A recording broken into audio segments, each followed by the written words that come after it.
नमस्कार शेतकरी मित्रांनो, पाहूया कृषी उत्पन्न बाजार समिती लासलगाव सोलापूर, त्यानंतर बाजार समिती पुणे पिंपरी या ठिकाणी असलेले कांदा बाजारभाव, त्यानंतर कांदा उत्पादक शेतकरी बांधवांसाठी महत्त्वाची या ठिकाणी सूचना आहे। महत्त्वाचा निर्णय केंद्र सरकारने घेतला आहे। महाराष्ट्रातील शेतकऱ्यांची दिशाभूल केली आहे। त्यामध्ये पण या ठिकाणी एकंदरीत काय निर्णय शेतकऱ्यांसाठी घेतला, परंतु महाराष्ट्र शेतकऱ्यांसाठी काय दिशाभूल केली, सविस्तर थोडक्यात संपूर्ण लय अपडेट आपण बघणार आहोत। निर्याती संदर्भात सुद्धा व्हिडिओ शेवटपर्यंत बघा, अतिशय महत्त्वाचा व्हिडिओ जर आवडला तर नक्कीच लाईक करा, चॅनल सबस्क्राईब करा।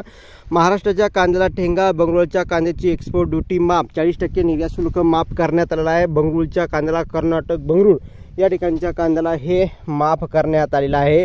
फक्त अन्य महाराष्ट्रातील शेतकऱ्यांसाठी झालेला आहे।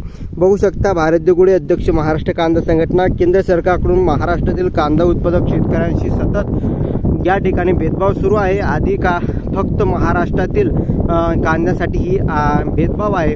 फक्त गुजरातमधील पांढऱ्या कांद्याच्या निर्यातीला परवानगी, तर कर्नाटकमध्ये गुलाबी कांद्या 40% निर्यात शुल्क हटवले। मात्र ज्या महाराष्ट्रातून देशात सर्वाधिक कांदा उत्पादक होते तेथील कांदा निर्यात होण्यासाठी प्रतिटन $500 निर्यात मूल्य, तर 40% निर्यात शुल्क आहे ते तसेच ठेवले आहे। केंद्र सरकारने महाराष्ट्रातील कांदा विना अटी शर्तीशिवाय निर्यात करण्याची 40% निर्यात शुल्क व $550 निर्यात मूल्य तत्काळ शून्य करावे, भारत देगुडे यांनी म्हटलं आहे। परंतु या ठिकाणी निर्णय शून्य असं हे सरकारचं धोरण आहे।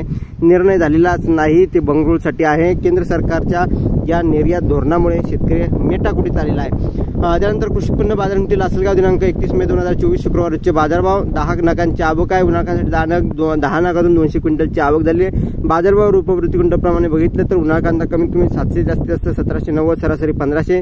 त्यानंतर पुणे पिंपरी लोकल कांदा 12 क्विंटलची दाखल झालेली आहे। आवक कमीत कमी 1000, जास्तीत जास्त 1600, सरासरी 1300। सोलापूर बाजार समितीमध्ये 31 मे 2024 रोजी 130 कांदा गाड्यांची आवक आहे। कालची इतकीच आवक आहे। आवकीत एवढी चढ उतर नाही, भावात सुद्धा काय बदल होते आपण बघणार यानंतरच्या व्हिडिओमध्ये। धन्यवाद, लाईक, जय महाराष्ट्र।